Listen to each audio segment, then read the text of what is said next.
Halo.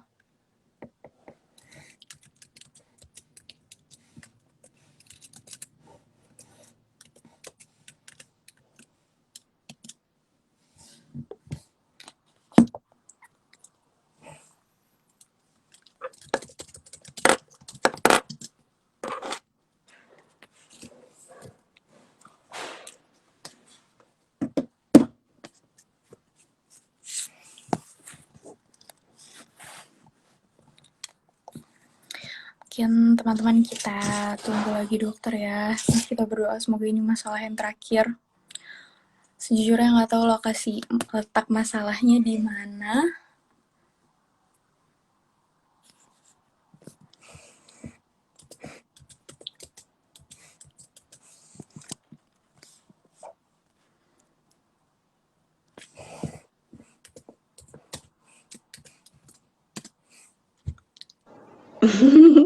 Dokter, dokter Hai, sesuai. Assalamualaikum.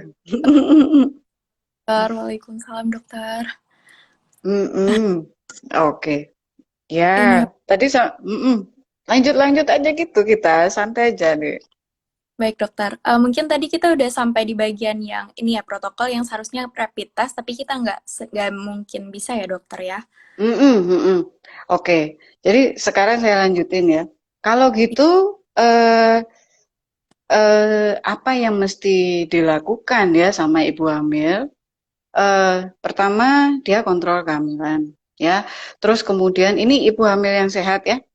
Terus di usia 36 minggu paling tidak tuh dia sudah rapid test. Jadi dia kan aterem 37 minggu. Bolehlah 36, 37 minggu tuh at least rapid test. Kalau memang bisa swab ya itu paling baik deh. Swab PCR itu adalah menggambarkan keadaannya sebetulnya dia, menggambarkan virus yang ada di tubuhnya dia. Itu jadi dilakukan screening pada ibu hamil di usia aterem karena ibu ini akan sewaktu-waktu datang ke fasilitas kesehatan untuk melahirkan. Baik itu misalnya tidak terencana karena bisa kontraksi sewaktu-waktu ya, atau memang sudah direncanakan untuk persalinan seksio sesaria yang elektif, jadi tanggalnya jelas gitu ya, tanggal 12 Oktober misalnya besok kayak gitu ya. Jadi eh, apa dilakukan screening saat itu.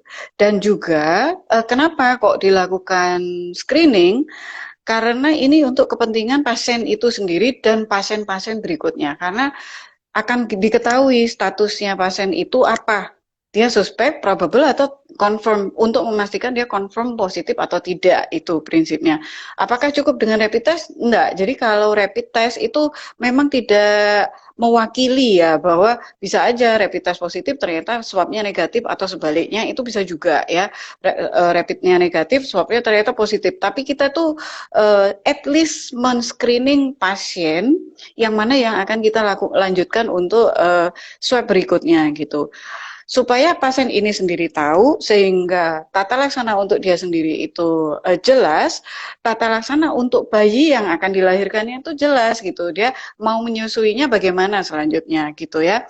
Dan juga melindungi penolong dan juga pasien-pasien lain yang ada bersama dia gitu kan. Belum tentu memang dia dirawat di bangsal gitu yang 3 orang satu kamar, belum tentu memang, tetapi uh, dia akan melewati koridor rumah sakit yang mana gitu, yang ke arah Pinere atau yang ke arah umum. Nah, itu penting banget untuk ibu-ibu hamil yang lain. Maka saya harapkan keluarga Indonesia, ibu-ibu hamil itu tidak menolak untuk di screening gitu, karena kebutuhannya dia dan juga lain kali dia butuh tetangganya yang hamil, yang tetangga sebelah tempat tidurnya itu juga di screening demi dia. Paham ya maksud saya ya. Jadi jangan menolak itu gitu ya. Jadi demikian gitu. Jadi di saat sudah aterem ibu itu di screening dan juga saya sangat sangat sangat menghimbau ibu-ibu hamil yang sudah aterem itu 14 hari sebelum bersalin, misalnya sudah tanggal 14 Oktober beliau harus seksio sesaria karena plasenta previa, taruh kata kayak gitu ya. Itu 30 September dia sudah isolasi mandiri di rumah. Jangan dia kena.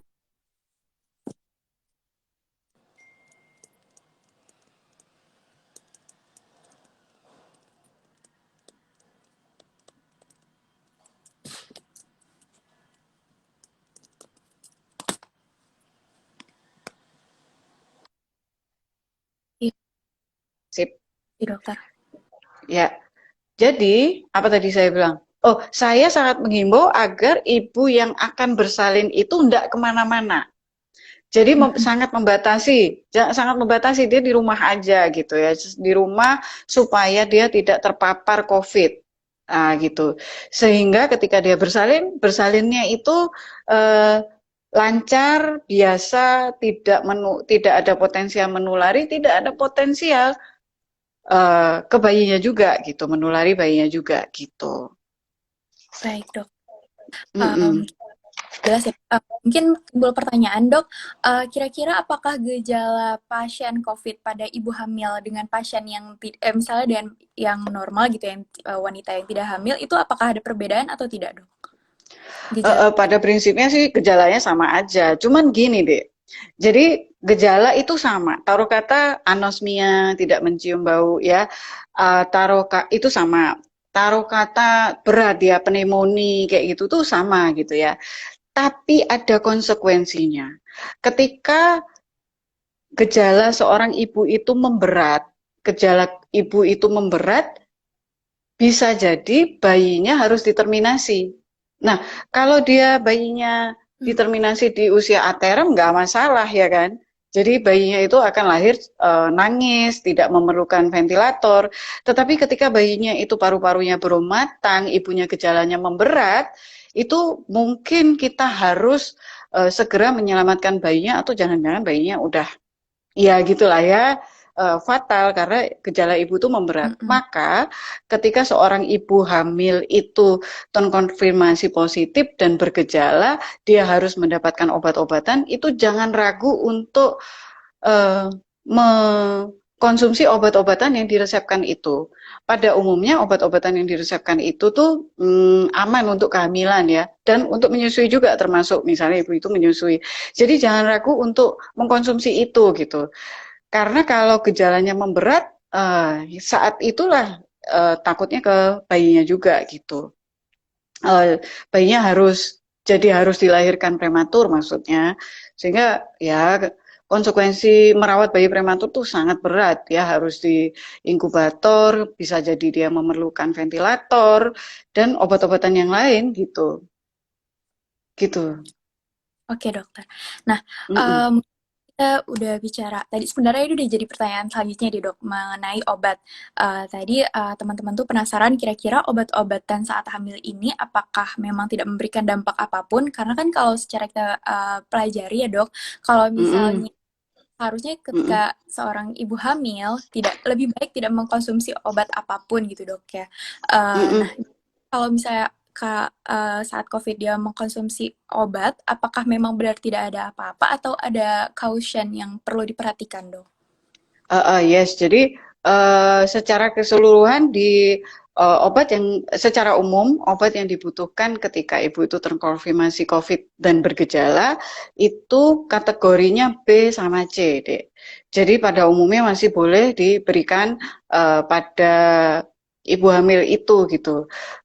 Karena juga kita menimbang manfaatnya lebih besar daripada mudorotnya gitu. Jadi tetap dikonsumsi dilanjutkan kayak hidroksikloroquine, kayak oseltamivir ya, antivirus ya, anti malaria ya, hidroksikloroquine tuh malah diberikan pada ibu hamil dengan SLE malahan. Gitu memang kategorinya C, tapi the benefit outweighs the risk gitu. Jadi tetap dijalankan. Baik, dokter. Nah, mungkin kita sekarang bahas tentang yang menyusuinya kali ya, dok ya. Boleh, Mungkin boleh, boleh. pelan-pelan. Mm-mm. Nah, kira-kira kalau misalnya tadi mengenai transmisi dari ibu ke anak melalui secara vertikal masih belum jelas, kalau secara menyusui apakah bagaimana? kira-kira bagaimana dok? Kira-kira apakah bisa anak itu tertular karena Mm-mm. ASI? Mm-mm. Jadi prinsipnya itu gini, kalau dari ASI-nya sendiri itu justru di dalam ASI itu ada IgG sama IgA yang antibodi terhadap COVID.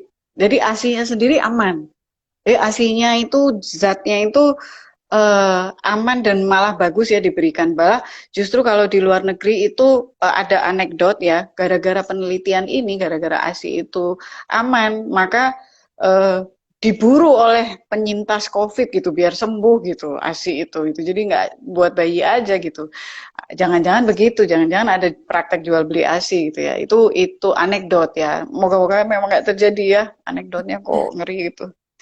Ya, anyhow, jadi ada guideline dari WHO. Sayangnya ini belum ada kesepakatan gitu ya eh, sama nasional kita gitu. Tapi akhirnya IDAI mengeluarkan guideline yang merupakan jalan tengah lah istilahnya ya. Jadi pertama, kalau ibu itu ODP, itu prinsipnya bayi boleh menyusui langsung, bayinya tidak perlu di swab gitu. Jadi, sorry, saya tadi bilang kalau ASI-nya aman, tetapi transmisi dari luar, dari airborne, dari dropletnya ibu, itulah yang dikhawatirkan menular pada bayi. Maka ketika ibunya ODP, boleh rawat gabung, terus kemudian bayinya tidak perlu di swab dan menyusui langsungnya itu pakai protokol kesehatan supaya droplet dari ibu tuh nggak ke adik. Prinsipnya itu tidak ke bayinya. Jadi menyusui pakai protokol itu artinya tetap cuci tangan pakai sabun ya, terus pakai masker, baju kalau bisa ganti baju deh at least ya gitu, ganti baju karena baju yang tadi nggak tahu kena dropletnya ibu itu kapan ya. Kadang-kadang kan bersin terus gini ya, tuh kayak gitu ya. Jadi itu terus menyusui langsung.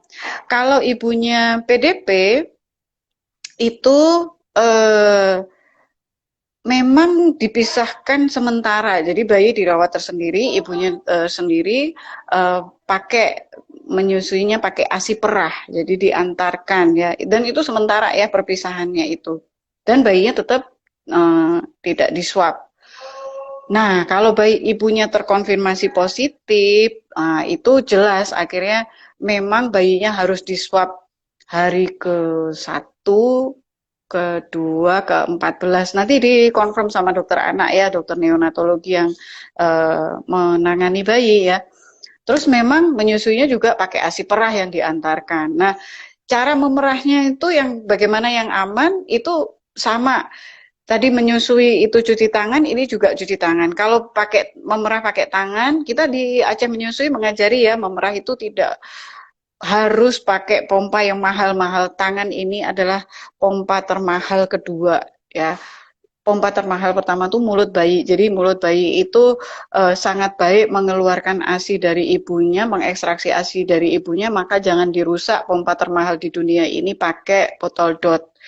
Terus pompa termahal kedua tuh tangan. Nah, tangannya ibu tuh sendiri itu baru habis itu pompa yang lain ya, itu dicuci bersih. Kalau memang pakai pompa, pompanya dicuci bersih, direndam cairan desinfektan dulu. Pada umumnya kita sudah banyak kok cairan desinfektan ya.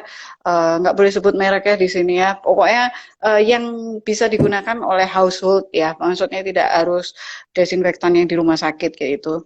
Nah, itu kemudian disimpan dengan baik di tempat yang juga sudah disterilisasi, misalnya plastik ASI yang ada sealnya itu sudah steril pasti di dalamnya. Tapi kalau menggunakan botol kaca atau media yang lain itu dia disterilkan baik-baik pakai sterilan rebus ya. Gitu terus diberikan pada si adiknya.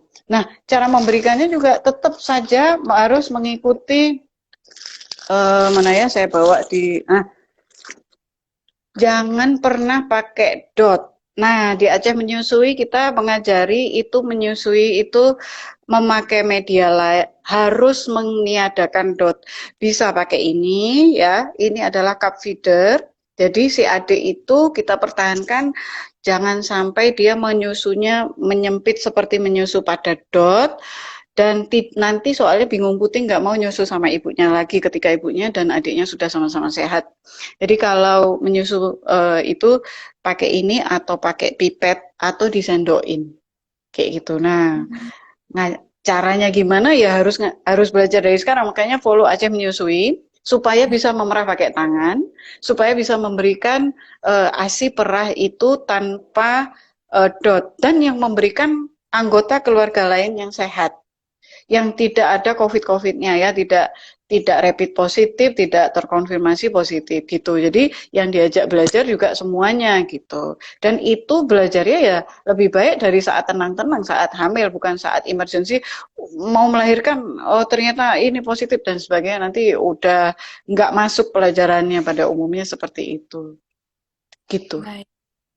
Kalau mengenai penggunaan masker, dokter, kira-kira apakah ibu saat menyusui harus menggunakan masker yang seperti surgical mask atau mungkin Mm-mm. mencuci tangan sesering apa itu kira-kira apakah ada saran atau ya begitu Uh-uh. dokter? Jadi prinsipnya adalah kita itu mencegah droplet ya, mencegah ludahnya ibu ini ke adik dan juga ke airborne, jadi di udara sekitar. Jadi saran untuk memakai masker walaupun di rumah sekalipun itu masuk akal karena kita nggak pernah tahu kapan kita mulai terjangkit virus itu. Terus juga apa namanya kapan kita memegang apapun yang lain terus memegang muka. Jadi kalau pakai masker itu mencegah tangan kita yang telah terkontaminasi itu mengantarkan kontaminan itu ke muka kita gitu.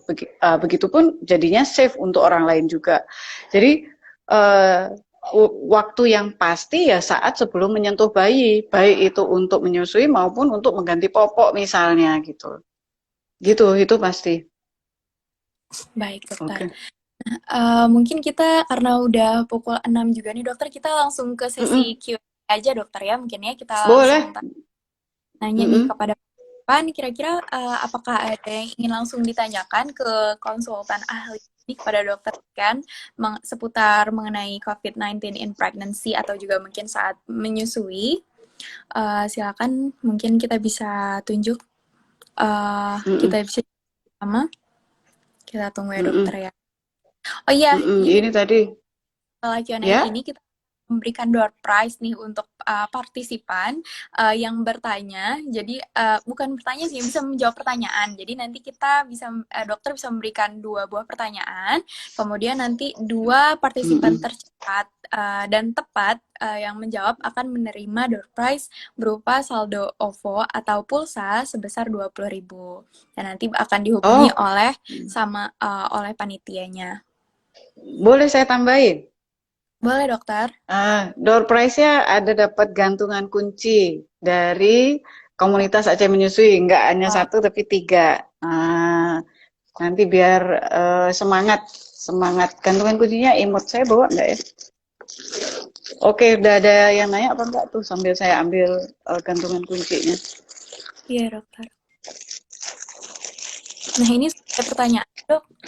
Mungkin sekali. Mm-mm. Nah, kok Iya. pertanyaannya agak jauh ya? Ini Coba kita Aceh Menyusui. itu pinter. Oh, gantungan kunci atau gantungan kunci ya, dok? Tasnya mau? Oh, boleh nanti karena Oh, di tambah banyak lagi. tapi jadi gini kalau tasnya itu available at Aceh Menyusui ya. Hmm. Jadi kalau tasnya itu bisa bahkan gantungan kuncinya juga itu bisa dimiliki dengan berdonasi pada komunitas Aceh Menyusui ini. Allahu Akbar. Nah, lucu-lucu kan gantungan kuncinya untuk Itu penjawab pertanyaan. Yang bisa ada jawab pertanyaan nanti. tips-tips gitu ya, dok, di gantungan. Mm-mm. Hmm. Menyusui lebih dari sekedar memberi air susu ibu. Jadi Hmm. bukan ASI aja ya, bukan menggalakkan ASI, tapi menyusui. Jadi menyusui langsung. Jadi hal-hal yang meresahkan penyusuan, misalnya pakai dot, itu betul-betul kita ini kan jangan sampai gitu. Mm-mm. Mendukung ibu menyusui, menguatkan pemberdayaan perempuan. Nah, jadi untuk teman-teman nanti jangan sampai kelewatan sesi kuisnya. Hmm, Prize-nya ini banyak nih, lumayan nih, dari dapat nah, OVO atau ah, dapat lagi dari Asia Music yang nah, ngomong ini. Ya, yes, oke. oke. Mungkin kita jawab langsung ya, Dok, pertanyaan yang ada Jawab di yang tadi. yang pertama Mm-mm. dari Evelyn underscore Jong ditanyakan, Dok, anak saya lactose intolerance. Setelah disapi, apakah ada susu khusus untuk bayi tersebut? Mungkin ini nggak kaitannya dengan COVID ya, Dok, Nggak ya. Tapi masuk ya? mungkin Oh ya. Heeh. Eh, balik lagi, prinsipnya gini ya. Prinsipnya yang kita pelajari itu adalah makanan atau nutrisi bayi. Kalau bayi ya, kita ngomong dari bayi dulu, itu ada 4 ini apa namanya, standar emas nutrisi bayi itu adalah dari lahir sampai 6 sorry, dari lahir dilakukan IMD, dilanjutkan rawat gabung. Ya, itu standar nomor satu. IMD, inisiasi menyusui dini ya. Terus yang kedua adalah eh, ASI eksklusif 6 bulan. Terus yang ketiga, makanan pendamping ASI diteruskan apa, rumahan. Nah, terus yang keempat itu ASI dan MPASI itu dilanjutkan sampai 2 tahun gitu ya. Jadi lewat dari 2 tahun si anak ini sudah bukan bayi lagi. Sehingga dia mengikuti rekomendasi diet pada umumnya, yaitu diet gizi seimbang. Nah, gizi seimbang itu tidak mewajibkan adanya susu. Jadi bukan lagi 4 sehat 5 sempurna, 5-nya susu, bukan. Jadi diet gizi seimbang. Jadi kalau memang anak itu laktos intoleran, nah susu sapi, untuk diketahui ya, susu sapi itu laktosanya memang mulut perut bayi itu punya enzim laktase untuk mencerna laktosa yang dari ibu. Nah, dari sapi ya susah dia mencernanya, dia butuh lagi kayak gitu. Jadi kalau tidak usah memaksakan, itu intinya. Tidak usah memaksakan mencarikan susu yang khusus kayak gitu. Dipenuhi aja gizi yang lain gitu. Gizinya seimbang. Mm-mm. uh, baiklah, kira-kira apakah cukup menjawab nih Ibu Evelyn? Mungkin nanti kita, kalau misalnya ada yang masih kurang jelas, mungkin bisa ditanya lagi ya, Bu. Kita lanjut aja ya, dokter, ke pertanyaan Mm-mm. selanjutnya. Ini dari Mm-mm. mahasiswa, Dok.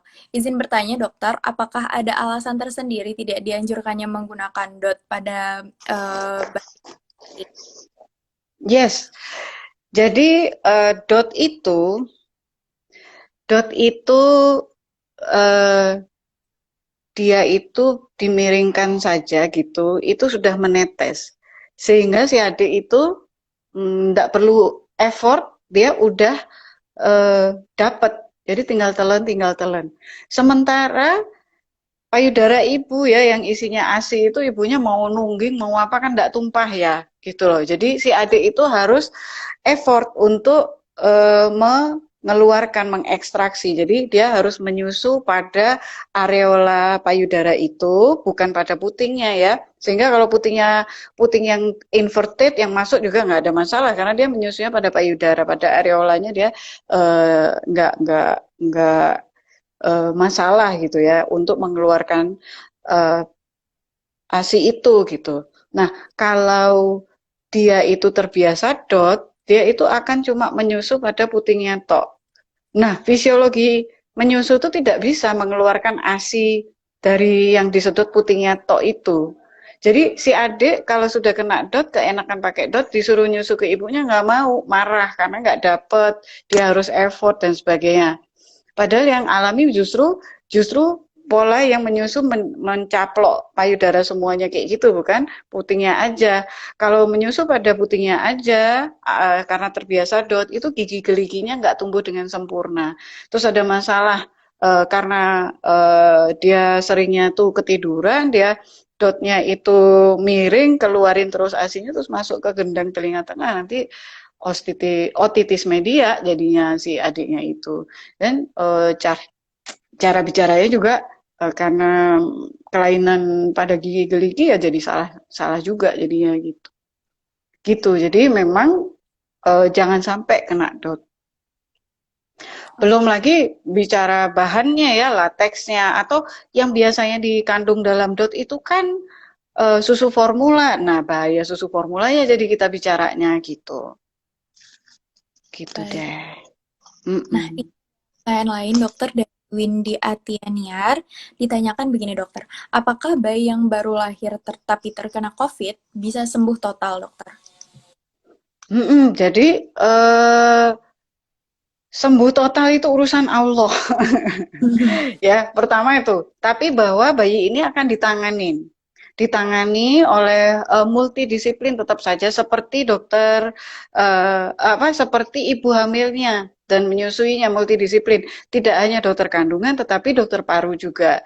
Jadi kalau dokter anak ya dokter neonatologi, dokter penyakit tropik ya, infeksi dan pulmonologi anak juga gitu. Jadi ya pasti ada guideline-nya dokter anak. Mohon maaf yang ini nanti ditanyakan ke dokter anak ya, tapi prinsipnya ada guideline-nya dan semua sudah siap-siap tuh untuk COVID pada anak, pada bayi juga. Prognosisnya kira-kira baik atau bagaimana ya dokter? Prognosisnya kalau mau ngomong baik ya, karena kita kan tetap bicara populasi umum ya, dari populasi yang positif terkonfirmasi itu yang menderita gejala berat itu sekitar 4%. Itu tetap di anak gitu juga, sama. Jadi ya bisa saja dia jatuh ke situ gitu. Artinya gini, tetap aja kita mencegah jangan sampai terpapar ya. Itu sih Mm-mm. yang penting. Itu. Baik dok. Jadi itu aja sih. Selanjutnya kali ya. Iya dokter, kita baca pertanyaan selanjutnya dari Balkis Bali sepertinya. Izin bertanya dokter, apakah penggunaan susu formula dapat dan efektif untuk bayi sebagai pengganti ASI saat ibu sedang terpapar virus dokter? Hmm, mungkin terlambat atau tadi yang terputus tadi ya. Oh, Mm, apa yang ini ya? Bahwa tetap saja memberikan susu formula itu bukan tanpa resiko, ya. ya. Dia itu tetap ada resikonya. Jadi resiko susu formula itu antara lain karena bayi itu baru lahir ya, itu eh, apa ususnya itu tight apa namanya junction di permukaan ususnya itu tuh belum menutup. Jadi dia masih bolong-bolong dan dia itu hanya bagus, hanya cocok ditutup pakai ASI. Molekulnya itu kecil. Tapi kalau dia kena susu formula molekulnya gede. Jadi akhirnya robek tuh. Jadi kacau. Akhirnya memicu alergi, memicu diabetes, memicu eh, diare ya yang deket-deket itu dari molekulnya, belum lagi dari apa namanya itu tadi ya laktosnya dia intoleran dan sebagainya gitu. Jadi susu formula itu tidak termasuk anu sama sekali, tidak termasuk rekomendasi sama sekali baik di IDAI maupun di WHO untuk ketika bayi dan ibunya itu dipisahkan. Rekomendasi yang berulang kali dikatakan adalah ASI. Jadi ASI ibu itu sendiri yang diperah maupun ASI donor yang dipasteurisasi tentu saja gitu ya. Jadi susu formula sama sekali tidak masuk ke eh, rekomendasi. Konon lagi dibilang efektif kayak gitu. Baik dokter, sudah sangat jelas ya dokter ya. Mungkin kita Mm -mm, lanjut ke pertanyaan selanjutnya dokter. Dok, mm mohon -mm, maaf ini sudah dipaparkan materinya atau belum karena baru gabung. Bagaimana dengan atau tisu basah pada bayi, Dok? Karena kan bayi kan sering memasukkan tangan ke mulut. Apakah aman? Tapi memang belum dibahas ya, Dok. Jadi kalau memang hand sanitizer itu kan mengandung alkohol ya, meskipun memang alkoholnya tergolong mild bisa untuk apa namanya? Untuk kulit manusia, tetap aja adik itu sensitif. Bahkan air aja kadang-kadang kan masalah ya kalau air apa gitu. Jadi memang harus dicoba dulu. Harus dicoba dulu untuk adik itu dan harus kering betul ya. Hand sanitizer kita bilang ya. Harus kering betul dulu baru kita lepaskan si adik. Mm-mm. Untuk siapa tahu dia mau masukkan tangannya itu ya. Kalau tisu basah kan dia bukan yang pada bayi itu belum tentu mengandung desinfektan. Dia kadang Mm-mm. malah saking mildnya justru tidak ada desinfektannya gitu. Jadi kalau memang mau yang ada desinfektannya dan saya sarankan eh, kering dulu baru baru dilepas tangan itu gitu. Tentu saja yang memakaikan juga harus cuci tangan dulu juga kan. Kayak di Mm-mm. pesawat tuh pakai oksigen dulu baru menolong yang lain sama. Dokter pun begitu waktu menolong persalinan dengan COVID-19 tetap pakai PD dulu baru tolong persalinannya kayak gitu. Baik, dokter. Mm-mm. Baiklah, mungkin kita lanjut lagi ya, Dok. Ini ada pertanyaan dari Ratu Cahaya Mulia. Izin bertanya, dokter, seberapa penting kolostrum bagi bayi baru lahir, terutama bayi dengan ibu positif COVID-19? Terima kasih, dokter. Mm-mm. Balik lagi, ASI itu adalah miracle. Jadi dengan penelitian misalnya walaupun di dalam darah itu hanya 4% virus yang beredar ya, yang pada umumnya kan di saluran pernafasan ibu ya. Tapi ada loh yang penelitian yang ada sampai ke plasenta. Nah, gitu ya.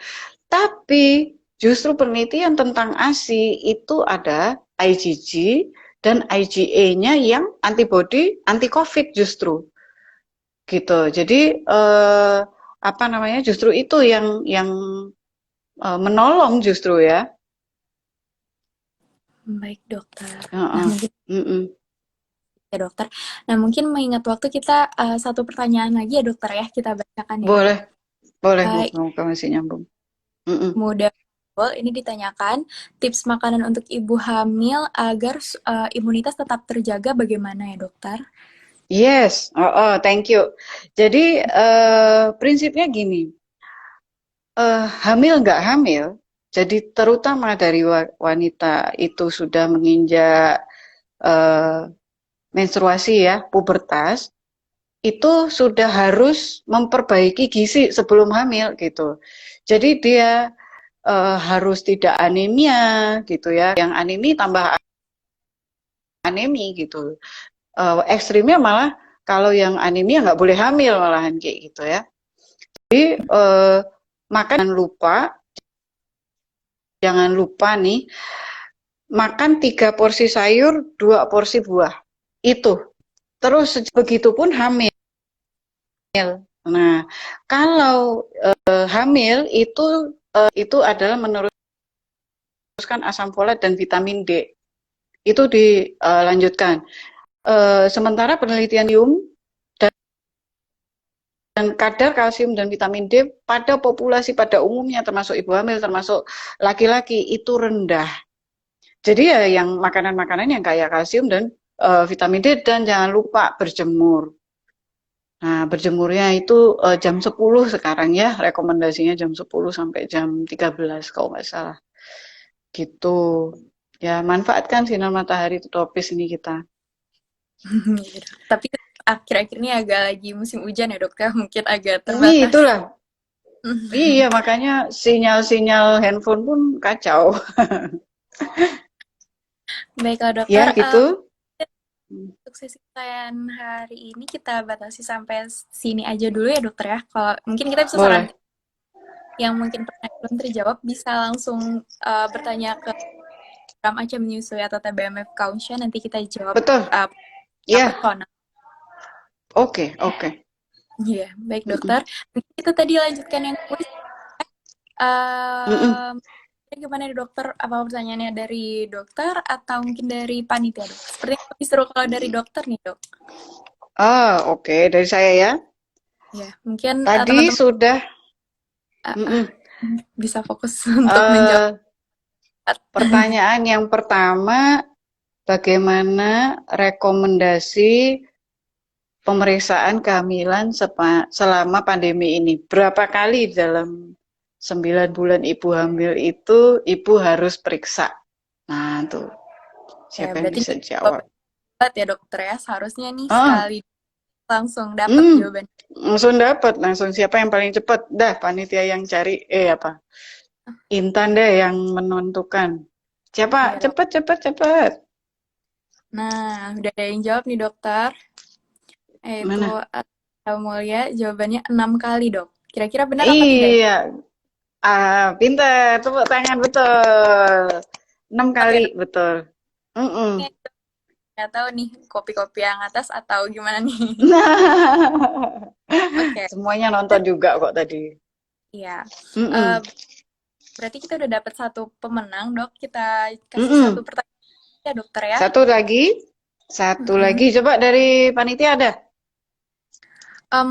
Ini jawabannya kayaknya agak bulat ya. Tapi mungkin bisa saya yang berikan ya, dok ya. Monggo. Mungkin pertanyaannya tentang kira-kira pada minggu keberapa seharusnya ibu hamil melakukan screening rapid test atau swab sebelum melahirkan. Nah, mungkin Oke, ada tuh. ya. Yuk dijawab. Kok ya Angka telat? Sekarang masih bisa jawab. eh, eh, pertanyaan yang kedua ini nggak telat. Belum ada Nggak yang jawab. telat. Yuk jawab. Nah, udah ada nih Ah, jawabannya. Dari Syahna Salsabila, 36 dokter. Kira-kira benar nggak dokter? benar. Ya, benar Benar. sekali. Berarti kita udah dapet ya dok ya pemenang dari kuis Oke. hari ini, Iya, yaitu Ratu Camula dan Syahna Salsabila. Selamat kepada pemenangnya. Nanti selamat akan ya. sama panitia dan selamat sudah mendapatkan saldo dari OVO dan juga gantungan kunci dari Nyusui ya dokter ya. Mm-mm. Wah, udah dipegang sama dokter ini Ini satu set langsung dapat. dokter Atau nih ini dok. dua pemenang dua dua set ada kami. Oh, Kalau dapat. yang jadi kalau yang nggak menang tapi pengen dapat, Mm-mm. hubungi Aceh Menyusui. Nah ini ya bisa belanja sambil berdonasi untuk gerakan kampanye menyusui. Ya, benar sekali. Nah, juga kalau misalnya teman-teman yang mungkin pengen dapetin selanjutnya bisa ikutan acara TBM playlist ke depannya nih. Kita bisa invite mungkin dokter Niken lagi atau pakar-pakar lainnya.